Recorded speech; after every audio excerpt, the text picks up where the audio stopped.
Okay, no inflammatory comments. No criticising off the ball. But you can curse.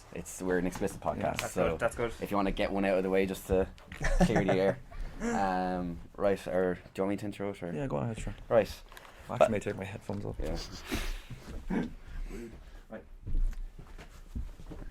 Hello and welcome to In Conversation With. My name is Colin MacDonald, and I'm I'm joined by my lovely co-host, Mr. Gavin Kelly. How we call him? We're How's work? It's grand, yeah. Just on my lunch break here. Obviously doing a little bit with DCUfm. Plug. But yeah, it's good. And yeah, so we're within the walls of Marconi again, not in the usual surroundings. We've done a couple of interviews for today with DCUfm presenters, but we're down another floor. Some would say going, into the pits of hell. Yeah, a little bit. No, of course not. We're in the Off the Ball studio today, and we're joined by the wonderful Eoin Sheahan. How are you, lads? Thanks for having me. Thanks for coming on. We met probably about 6 months ago at the MPS alumni event. Yeah. Which is probably a good place to start. So you are a DCU alumni, you're an MPS alumni. What did you do in DCU? How did you find your time, etc.? It was good, yeah. So much like yourselves, I was a communications student in DCU. Graduated. And you managed to get a job. Incredible. It's not a real job, really. I only wear suits for formal occasions. Yeah. I've never worn a shirt other than that, so it's not a real job, is what I consider that. So I did communication studies, graduated 2015. Mostly did DCUfm and radio and DCU MPS and all that sort of stuff. Kind of finished up as deputy station manager from DCU, but then kind of did sports editor and news editing as well for a bit as well prior to that, and just doing as much as possible with radio. And it was always this kind of thing before going to final year was, did I want to actually manage or be part of management of a student radio station, or did I want to get out there and record my own content and be a journalist and all this sort of stuff, because it might actually help me get a job easier or whatever it may be. But actually it turned out that you could do both, and it worked out okay. Maybe I will get a real job eventually one day, and then it'll have worked out perfectly. You're still young. Very young. Exactly, thank you. What's a real job compared to this then? I'm working in a bank. Okay, Yeah. right. You wouldn't actually believe the amount of people who work in a bank who go into sports journalism. Dave McIntyre, the commentator, he former bank employee, he always tells the story of watching the Ashes on his phone in 2000, or couldn't have been on his phone because it was 2005, watching it on a television or something, or some sort of high-powered laptop in 2005 while sitting behind a desk in a bank. And he decided that was it. I needed to go into sports. And he was watching the Ashes. Yeah. Coming to that realisation. I don't know. It was a great series. It was actually 2005 was. I do remember that actually. England won that series, didn't they? I think so, yeah. So yeah, like you mentioned there, you were deputy station manager in 2015. Was it 2015? So, yeah, 15, yeah. Was the studio still as temperamental as it is now? Yes, it was terrible. It was never worked. my only PTSD moment from DCU is just from the station management and actually looking after the tech. There was a great tech guy we used to have called Sean O'Rourke was his name. Just phenomenal guy. He was brilliant, and he was finished college. He dropped out of college. The moment he dropped out of college, I almost cried because I was like, our only guy who understands the studio is now gone. Yeah. So we actually called him up multiple times during our year to actually come back to DCU and help us out for nothing at all. I'd say I bought him a pint.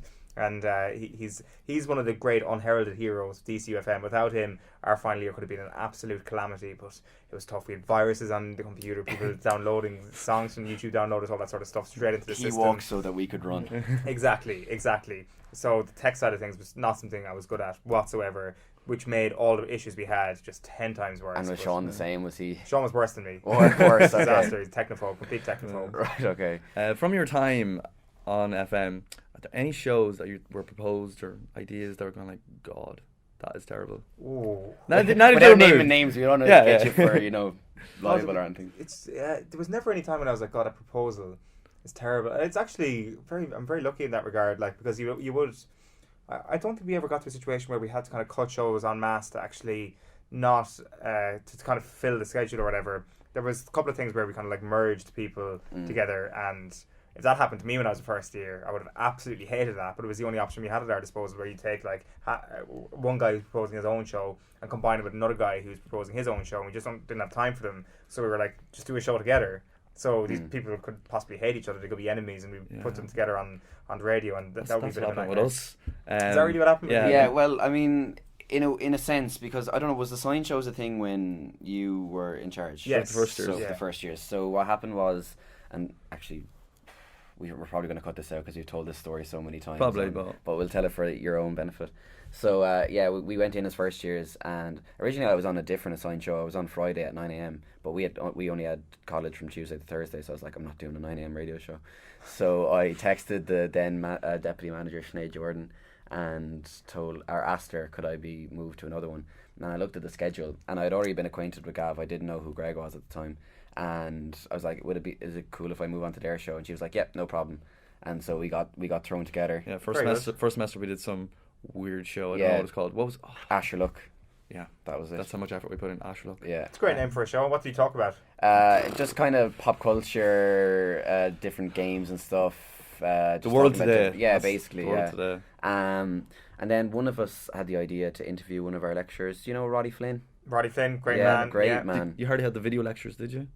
He had video lecture. Why he wasn't in We didn't have Um, lectures. We had we just had video lectures that were like he gave us the link to. We'd have to watch them, take our notes, and then we'd have a 40-minute seminar where Okay. he would ask us questions. Right. Okay. Yeah. Right. It was history and structure of the media. Yeah. Very interesting. That was one of the rare communications lectures that had an exam at the end of it. Maybe Yeah. it's been changed now, but No, I've no Yeah. exams. This great. semester. I think I was actually only thinking about it the last day. It's such a long Christmas break in my first year, most of January off. That I actually just went up like 10 days early before my one exam just to study for 10 days because I was so bored down at home in Kerry that I was just decided that the history and structure of the media would be good. Didn't even get that good a score on it, so it was a complete waste of time. I But think it was actually one of my best modules. I think I got like a 67 Yeah. or 68. no, on it's that. not a competition. Sorry, yeah. But yeah, we interviewed Roddy on our show, which got us like the assigned show of Yeah. the week or something like that. We wanted Yeah. to Brilliant. lecture. It's a good idea. I wish I had that idea. Yeah, and then we just going into second semester. Obviously, then we were proposing our own show, Yeah. and we were just like, why not stick to the interview format and just interview people around DCU? It'll be a bit of crack, and that's I exactly think what we a did. lot of the first episodes that weren't like just people around the college were kind of weird. I remember one especially. We interviewed the SU president, and it kind of just went off the rails. You had like 3 people coming in at the same time, all Right, yeah. trying to like ruin the interview. And we were Yeah. trying to take it seriously enough, and then it just went Yeah. crazy. But That's the mad thing. Student Yeah. politics on student radio is always an interesting thing because you try and be the iconic broadcaster, except you're 19 years old trying to grill another teenager who's Yeah. running for a student union president, and you'd almost come away from it feeling really guilty at the time. I can remember doing the interview for the welfare candidates going into the 2015 student union elections, and it was Eve Curtin against Catherine Keneally, and Kieran Martin was the third runner. But I knew Eve and Catherine were like best friends at the time, and I was just a dickhead journalist, and I was like, we've got to try and make these two women fall out on air because that's what a journalist does. And then afterwards I was like almost in tears. I was like, I feel horrible, that was terrible. Like, why was I such an asshole to 2 people? So I realised that being a journalist is not all about being a complete and utter dick. But Well, it's good that you realised that before you went into a professional setting. yeah, that's True. true. But still, you know, I was mean- ashamed of my DCUfm output on that particular occasion. And was sport something that you covered big time when you were in college as well? Yeah, it was. Like as I said, I was a sport editor in from second year of DCU. So yeah, it was definitely something that I did. It was just like a really interesting thing to cover. I think kind of talk radio is quite often a lot more interesting to cover than music radio. Like I wanted to do music radio beforehand because there's a great adrenaline and a great pace to it sometimes. But then actually having the airwaves just to talk for a long time and interview people for a long time is great. And I think in DCU as well, there's a great sporting environment. Absolutely. There's a lot of Yeah, people on yeah. campus that are really interesting and that are known nationally. Yeah. And Yeah, we've had Johnny Cooper on. We've had Ken Robinson. you interviewed J.O. J.O.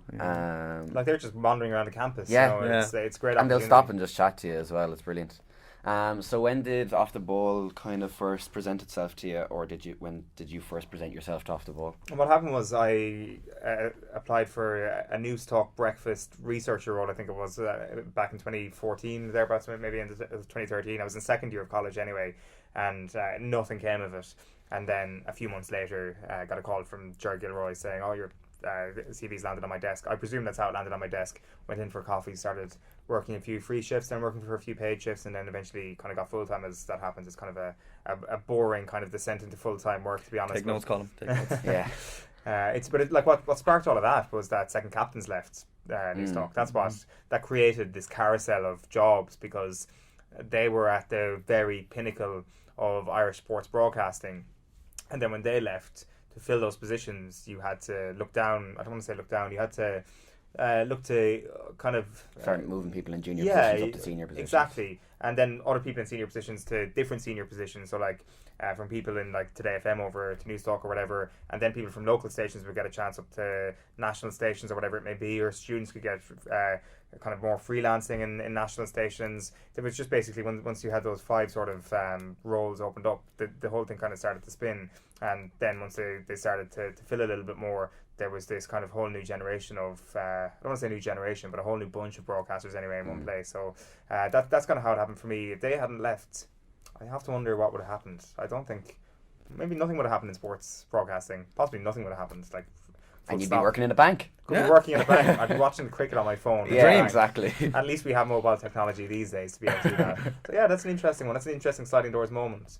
But I think the big winner there, without sounding too twee, is actually sports broadcasting fans or listeners. At least they got that. They got second captains, which is brilliant, and then they got off the ball, which is good of them, I may say so myself as well. So it kind of spread things out a little bit. I think people like Ger and Mick McCarthy, who was producer at the time, and Joe, they all did really well to kind of push this thing forward and make this survive at a fairly high level, at a very high level, I would say, while they left, because that was fairly turbulent when you have that amount of people taken away from senior positions on air. So yeah, that I have to thank them, I guess, for opening up a few doors. Yeah, and in terms of just, you definitely wanted to be in sports broadcasting, in radio, or as a writer, but video was something I think you've expressed in interviews you didn't really feel comfortable with, but now with Off the Ball you've had to do it, and do you feel more comfortable doing it now? That's a very good point, actually. Kind of having to do it was a big thing, and it is something that's really enjoyable. Like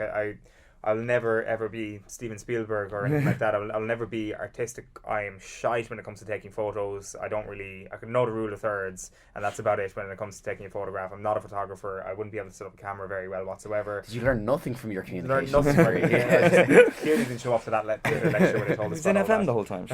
Yeah, exactly. But no, I really enjoyed it. It's like it's a whole new element to it all. It's like video is the most important thing. Like. It's not the most important thing. I'd be interested in a debate between what's more important, video content or podcast content. In terms of engagement, I suppose, particularly in the fast-paced social media life, you'll stop and you'll probably look at a video, like if Off the Ball put up a minute clip talking about, Joe Brawley's latest comments or whatever. Even with Off the Ball, I find like this room, if you're scrolling on your social media, you see all this memorabilia here, it kind of catches your eye. Like, it's at the top of my Twitter feed every single time. Off the Ball or live on Twitter. You're never not never not live. But yeah, no, that's what I was saying. I think that like you'd be more inclined to like look at a short video clip than a short audio.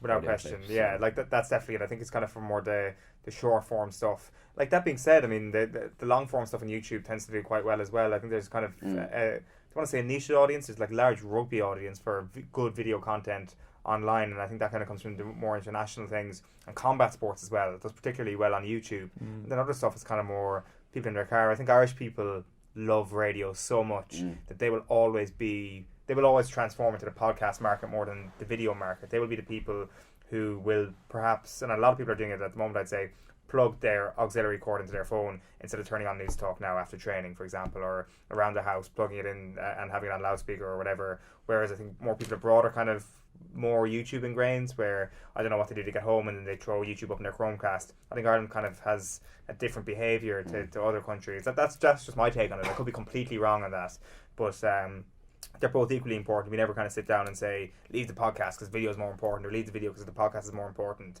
They're both treated with equality, and it's great to have that choice as a presenter, as a producer, and then definitely as a viewer as well, or a listener. Speaking of video content, there is a couple of things I wanted to bring up. So first of all, how was your trip out to Mayo there a few weeks ago? Fantastic, really productive. That video got really good traction. If people don't know what we're talking about, basically the Mayo GA had called an emergency meeting of the county board or something like that in McHale Park, and Eoin was sent as Off the Ball's representative to see what came out of it, and you basically spent just a few hours wandering around different parts of McHale. Yeah, gotta give myself a tour. Really, it was. Yeah. Yeah, but it was lonely. It was cold. It was it Tommy or Nathan who decided to send me down. But I can remember Tommy texting me that night saying, "God, I'm so sorry. We should not have sent you down." I knew it was going to be a disaster from the moment I got down there, because I don't want to name too many names here, but there was certainly a couple of big name Mayo people knocking around Castlebar that day, and that was what I was supposed to do: go down there and speak to people on the ground. And the big name Mayo people were like, I don't want to put my name to things. It's created a civil war. Like, as we're recording this, like, it is still a huge story right now. It's created a civil war down there where people just don't want to talk on the record about it. So I got down there and I was like, this is a disaster. Nobody wants to talk about it. Then I was like, the people of just get the publicans, get the people in shops or whatever.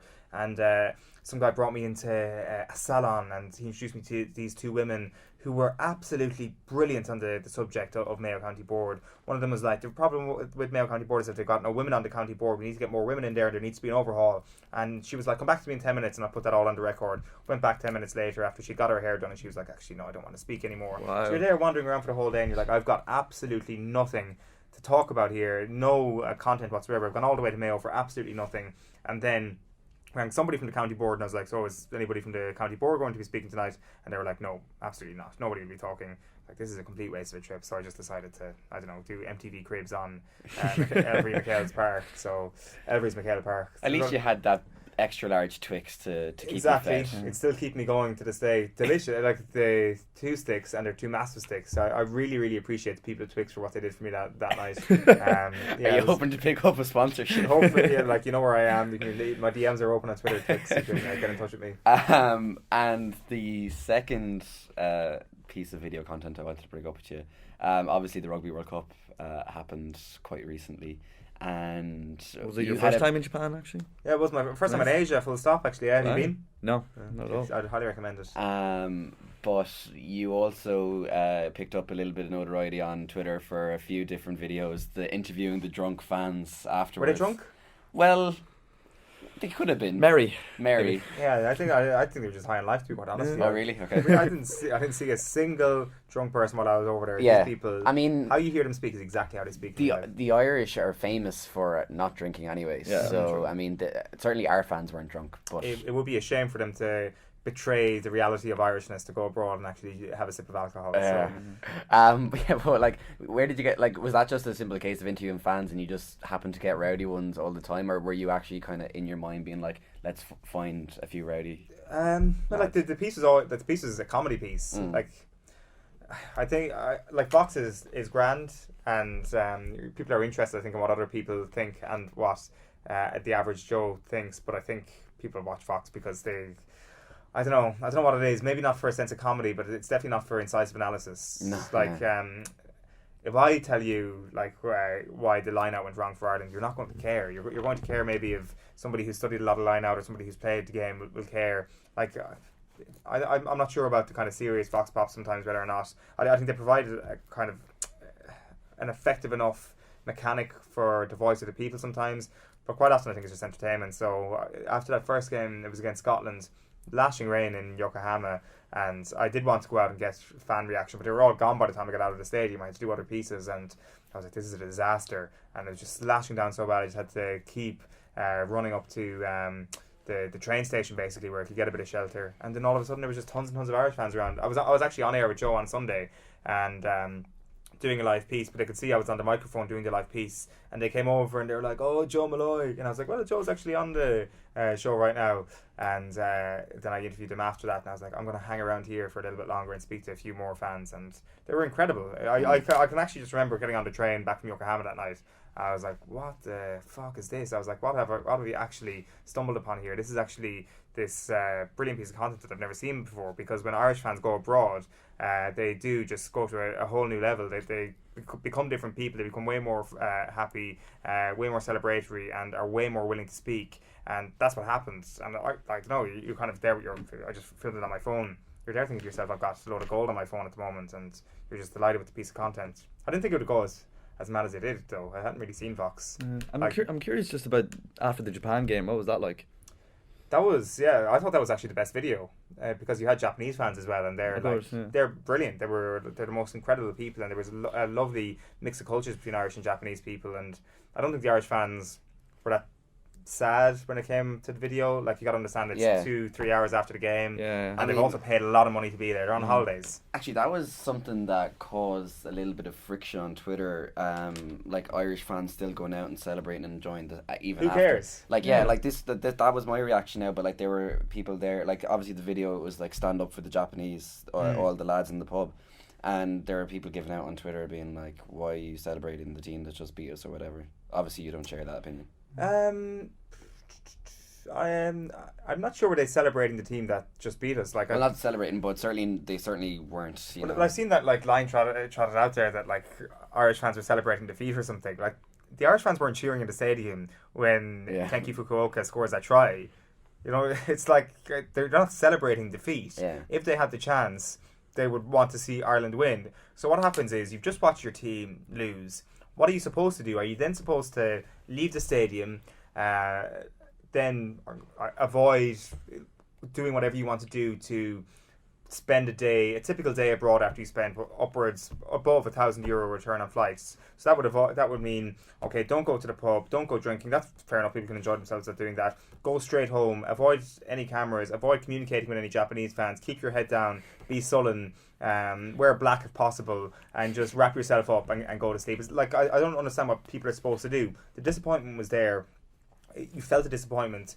And if you can park that sporting moment in your head for a while and actually go out, have a few pints with your friends who you've travelled the world with, maybe interact with some of the locals who you're probably for a lot of people, you're in their country for the first time, then good luck to you. I just think it's stupid to think that Irish people are celebrating defeat and like using this as some sort of grand point that is why Ireland suck when it comes to World Cup quarterfinals. That is why we have a shit record, is because Irish fans celebrate defeat. It's absolute nonsense. Those sports people are elite sports people. They have this glass ceiling now which they can't seem to break through. There is probably a psychological element to it, but it's to do with the fact that they're probably wound up too much about quarterfinals rather than celebrating defeat or celebrating what some people believe to be not huge sporting achievements sometimes. I just found it baffling. It's like, and I don't know, there's quite there's a bit of snobbery about that as well, or anti-snobbery, if you want to use that phrase, to the people who will be there and all that sort of stuff. I don't know. I think if you spent your money to that extent to go all the way to Asia to go to watch a sporting event, you can do whatever you like in the game, as far as I'm concerned. After the game, you're definitely allowed to do whatever you want. So, yeah, I don't know. Yeah, just reflecting on the World Cup, you were there.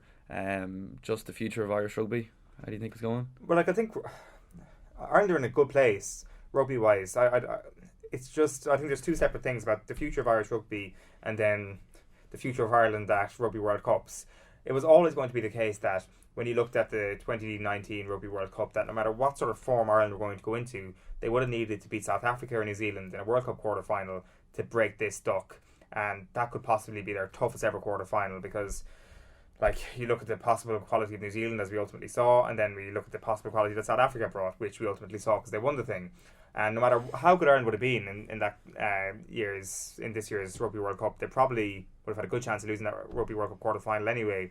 That's not the same as saying, though, that they lived up to their own expectations, and they need to be a hell of a lot better in future World Cups, and that could come to having a better plan B, which clearly Ireland don't have. They have had a very regimented style of play under Joe Schmidt. There was no manoeuvre for that, but that led to positives in 2018 because there was no manoeuvre from the opposition. You knew what Ireland were going to do, but you were just unable to stop them. Now, what needs to change is that there needs to be a different style of play, a more fluid style of play, something that players can adapt to in tournaments. These games happen so quickly, teams can get figured out very quickly. Then separately to that is Irish rugby as a whole. Like, Leinster won the Champions Cup last season, lost to Saracens in the Champions Cup this season. That Saracens team makes up the backbone of this England team that had a fair shout of winning the World Cup. They knocked out the All Blacks this year. So I don't think we're a million miles away when it comes to the actual talent at our disposal. I think when it comes to a country of rugby players, we're close to our peak at the moment. Like, is this as good as the golden generation of Brian O'Driscoll, Ronan O'Gara, Paul O'Connell? Maybe after this World Cup, people will start to doubt that. But people were genuinely saying this was our new golden generation after beating the All Blacks at the end of 2018. So I think personnel-wise, we're doing well. We certainly haven't dipped off dramatically. Underage, we're okay. We're gonna find out now in the next 2 years where we're at. Like, but the emergence of the likes of James Ryan and Dan Levy over the past couple of years would lead me to believe that the conveyor belt is as good as ever. I really just do believe that there's this separate issue of how we crack this World Cup thing. Joe Schmidt has kind of touched on it in his book, that there's a psychological element to it. getting too wound up about it. A World Cup quarter final, perhaps. I do believe though that there just needs to be a different plan going into a World Cup, and that plan may well be to not have a plan. That plan may well be to go into a game with your plan A, and if things aren't going well for you after 20 minutes, which they weren't after New Zealand this year or against Argentina 4 years ago, then you rip up the script and then you go to a more loose, shackles off game plan. But yeah, that's kind of my 2 cents on it. I think we're in a good place, but the World Cup is just this mystical thing that we just can't seem to get over. Right, I'm going to put you a little bit on the spot here and just ask you for some of your favourite sporting moments generally. Ever. Let's say, ever, yeah. As a Kerry man... Yeah, like I'm pretty much trying to think of any sporting moment that wouldn't be my favourite one. Yeah. Well, you grew up with many All-Irelands. Yeah, exactly. So like the first All-Ireland I would have seen or would have been alive for is 97, but I don't remember it. 2000, I was there for the replay when they won. Just a little bit too young to appreciate it. 2004 wouldn't have got a huge amount of appreciation out of it either. I was just still that little bit too young. And then 2006, you're really starting to love it. Like I'm struggling. Like if Kerry had won the All-Ireland this year, there's no question about that. It would have been number one, and it would have just been one of the happiest days of my life, let alone sporting moments that I've ever been at. But it's still probably 10 years ago when Kerry absolutely hammered Dublin in that All-Ireland quarter-final, the Startle Earwigs game on the bank holiday Monday, actually. Yeah, it was great. It was a fantastic atmosphere. I wasn't there supporting Kerry. Yeah, obviously. I was just there, yeah. It was it's the most hyped All-Ireland quarter-final that there's ever been, really, in either code, really. It was incredible, and for Kerry to put in that performance after a chronic summer up until that point, everybody thought Kerry were going to lose, was incredible, and it felt so good, and you kind of knew after that point that they were going to win the All-Ireland, which they did. 2014 was so special. Like, I know Donegal had to do Kerry a favour in terms of knocking Dublin out, but nobody thought Kerry would win the All-Ireland that year. Gooch does his cruciate at the start of the year in a game for Dr. Crokes. Still, I would have contended in Kerry's top 2 or 3 players at that point in 2014. So nobody thought Kerry were going to do it then. Once their final comes along, you're starting to think to yourself, well, they might actually have a shot. And then that replay against Mayo in Limerick, one of the best sporting atmospheres of all time, again, because it's in a smaller ground. And then beating Donegal in a crap game, but a great feeling. It's a shame that, like, this year just would have been amazing. Like, in terms of other sporting moments, like, I'm an Arsenal fan, so it's been and I'd say you were probably too young to appreciate the Invincibles. Yeah, I somehow though have kind of more crystallized memories of Arsenal as a kid than Kerry as a kid.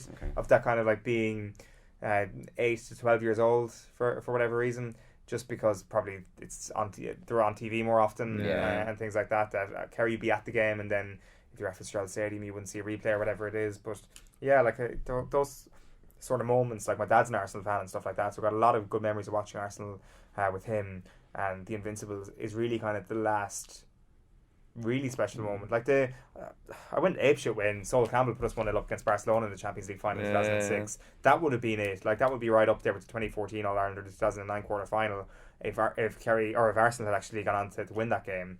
And I really believe they would have had Thierry Henry bury that ball and he goes 1-on-1 with Victor Valdez. Outside of that, like, there's some great Munster and Ireland rugby moments. The 2018 Grand Slam was very special. The All Blacks game that year was special, just being at the game. I think the 11 Grand Slam is probably the standout. Yeah, the 09 Grand Slam. That was Grand Slam. That was like in turn. Yeah, I suppose it really truly went down to the wire. The England game, in many respects, in 2018 was a bit of a disappointment because we were so much better than them. It was a trouncing. In terms of being on off the ball and having to be a sports journalist now, are there any sports you thought I'd never get interested in that you're interested in now, or sports you've had to have a look at that you wouldn't have otherwise? It's an interesting one. I don't know really. I've always kind of been very open-minded when it comes to a sport. There's never been a sport that I looked at and was like, oh, that's shite, I'm not going to watch that. It's always been the way, because the one that tends to get people, I find quite often, is golf. That people are like, oh, I can't believe I'm watching golf or whatever. But I don't know, I've always watched, like, that was one of the things that my dad was huge into as well, so I would have all memories of like watching the Open every single year, and that was just a normal thing for me. With everything else, sport is sport. Like baseball is perhaps another one where it's not as open as other games, and therefore people can kind of get bogged down with the sort of stop-start nature of it. But for me, it's never been a case of actually trying to get to love a sport. I guess I didn't really come from a huge rugby background. We would have always like watched Six Nations and the big internationals, but actually getting into the intricacies of the rules of rugby and becoming really obsessed with it as kind of a scientific sport is something that I perhaps never thought I would be. But it's certainly one of my favourite sports now, and I guess the NFL as well. There's kind of a similar endorphin that goes off my brain when I watch the NFL, and to a lesser extent when I watch rugby. Just the chess match nature of it all, the set play nature of NFL. I think American football. Sorry, I think the NFL is the greatest piece of sporting theatre we have in the world. I think it's the best sport because you have, and I specifically said it's the NFL because of the season, because of a 16-game regular season. Every single game matters. Every single play matters in a game, and every single one of those athletes are in the top 0.1% in their particular field. So you just have elite everywhere. It comes with a grotesque sense of capitalism, but that provides just this unbelievable sporting theatre. And then the off-season, or the post-season I should say, is brilliant. You've got fantastic characters in the game. And then you got an off-season where all these mad stories happen. So I don't think I ever thought I would become as obsessed with the NFL as I am. Granted, it only happens at certain periods of the year. So yeah, I know it's not your question, but I always said that NFL is just the best sport, pound for pound, in the world, if you just park your morals for a while. What about NBA? Because I'm trying to get into NBA at the moment, but there's just so much that it's kind of hard to... See, like, I'm a massive fan of the NBA. It is hard. I think with American sports, because like so much is just shoved in your face all at once, it can be hard to kind of decipher what is what. Like I started playing the computer game 2K first, and then kind of got into the NBA afterwards. And once you start to learn, like, what I found initially when I was trying to get into it, I started following like all the NBA teams on Twitter, and like so many of their tweets were like had like all the abbreviations for like points per game, assists per game, player efficiency rating, and all these numbers, and you just don't know what it means. Yeah, it takes a while and it takes like getting used to it, but once you're in it, like I love the NBA now. The only regret is that they're on at ridiculous hours over here, so you can't get to watch it really. It's a shame. Yeah, especially when I do breakfast hours, it's kind of impossible to watch American sports live. But I'd be a bigger fan of the NBA than it would be the NFL. It's kind of this weird thing where there's just certain pockets of Ireland, Kerry being one of them, where basketball is taken with huge seriousness, and like I think if you play a game, Kieran Donaghy being the fine example of that. It's like once you shut up shop for the year in Gaelic football, it's soccer or basketball. But basketball really goes toe to toe with soccer. No problem down in Kerry. Everybody plays it, and when you're playing it as a kid, like you see kids wearing like your Tracy McGrady Rockets jersey or your Kobe jersey, or what one did I have? I had an Orlando Magic. Penny Hardaway? It wasn't Hardaway, it was Francis, I think. Okay. On the back of my Magic jersey. And everybody kind of gets into the NBA that way, through the video games as well. Yeah. And then you kind of take that into what it is now, where through social media, which is the perfect way to follow basketball because it's the perfect bite-sized sport there is. I think it's phenomenal. I think its intersection with culture is...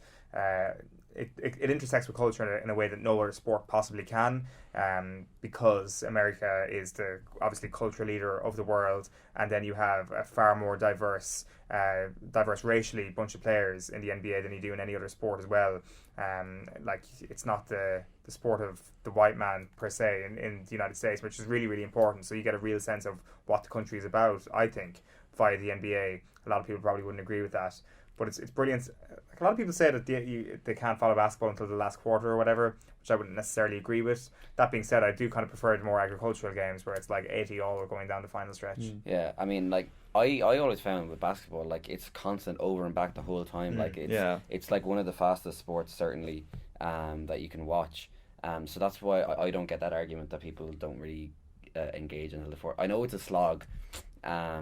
Because of how many timeouts there are, and each timeout comes out. I suppose it's no more of a slog than soccer is sometimes. Yeah, exactly. Yeah. I mean, soccer is depending on who you're watching. I watch Liverpool, so it's fine. But like, I mean, depending on who you're watching, it can go by really slowly. The NBA is constant. It's just there's so many gaps that it's just so stop-start. Yeah, it might be the main problem. Just some quick hits here, Owen. Emery out?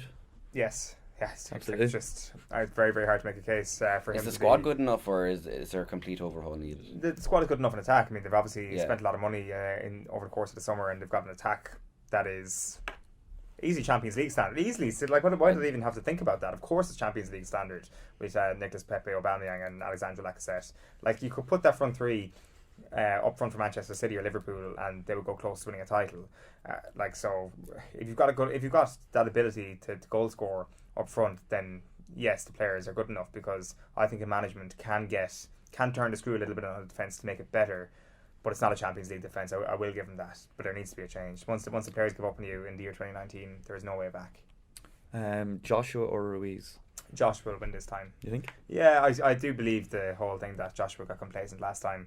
It's an amazing fairy tale, but I think the fairy tale is going to end. Right, very good. Do you see Wilder beating Fury? Fury beating Wilder?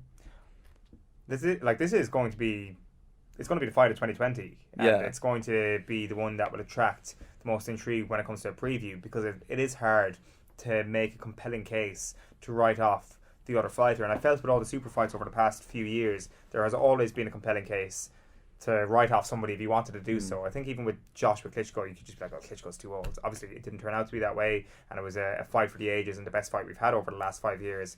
But with Wilder against Fury, it's very, very hard to make a case. I just think Wilder is the more supreme fighter, has the better knockout potential, doesn't have the footwork that Tyson Fury has, which of course you're only as good as your defense sometimes when it comes to boxing. But because of that knockout blow, and I think we might be due a knockout in this one, I'd be just leaning towards Deontay Wilder, but let me actually listen to some experts over the next couple of months and allow that opinion to change. Yeah, I actually can't wait for next year's boxing. Definitely. Are Dublin going to win the next All Ireland? Yeah, I think so. Yeah. Once Jim Gavin is still there, and it's definitely Jim Gavin is 100% in a situation now every year where he's thinking, do I stay on next year? Which means he's also thinking to himself, this is my last chance to win an All Ireland, and he's always been ruthless. He doesn't need any more fuel for that, but I think once himself and Cluxton are around, which they will be next year, they'll win. So can you call the next year that there won't be a Dublin winner? Got a feeling next year could be their last year. Really? Got a sneaky suspicion, they've got one more year left in them. I think after the Kerry game, the first one, definitely, they were kind of put up to it, and they nearly lost. Yeah, it depends how they want to go out. It's a bit of a risk if you want to go out in a high. But yeah, no, I got a feeling they're going to do the 6 in a row. I think I am on the record previously on Off the Ball saying this. I think the 7 in a row will be stopped. Okay. Which is kind of depressing. Yeah, we'll see. Any final questions to wrap us up? We have the DCU TV broadcast coming up. Oh, yeah. Any little memories you want to share with us? So many memories of the DC broadcast. Jesus, that's brilliant 24 hours. So in my the point at the end of it in the slipper. in my first year, I was a contestant on Big Brother. Came second. Still pissed off about that I didn't win it. I did the Weakest Link one year. I was obviously myself, but I was trying to do my best Anne Robinson impression for it, which was good. Yeah, similar hair colour, yeah. Exactly. We did Gillette Soccer Saturday in my final year, which was really good. Oh, there's so many things. I'm trying to think. Anything I was in, there was just. Are you smarter than a communication student? Was one of those. I still dispute that we should have won that day, but the multimedia students did beat us. Everything about 24-hour broadcast, it's just a fantastic event. It's absolutely brilliant, and you kind of have this come down at the end of the 24 hours. You're like, Jesus, because there's so many months of planning as well, and there's great sort of camaraderie amongst everybody, great atmosphere in the Henry Grattan for the whole 24 hours. When it ends, everyone's in hubs and tears. Exactly, yeah, it's great. It's fantastic. It's the best event of the year. And then one pint in the slipper is just whoop, 100%. You're kind of knocked out after it. Yeah, pretty much. We're looking forward to it. It's coming up Friday week. I'll be hosting the question sport. Very good. Very best of luck with it. Thanks very much. Yeah. We'll get you to do the old sting. You know yourself. You know 100%. the kind of the struggle. But I think that's the end of our chat for the podcast. Owen, thanks a million for having me, inviting us into this lovely studio. You're very welcome. More than welcome. I'm going to have another gawk for like 10 minutes. Yeah. This has been In Conversation with Eoin Sheahan. Thanks a million for listening, and we'll see you next time.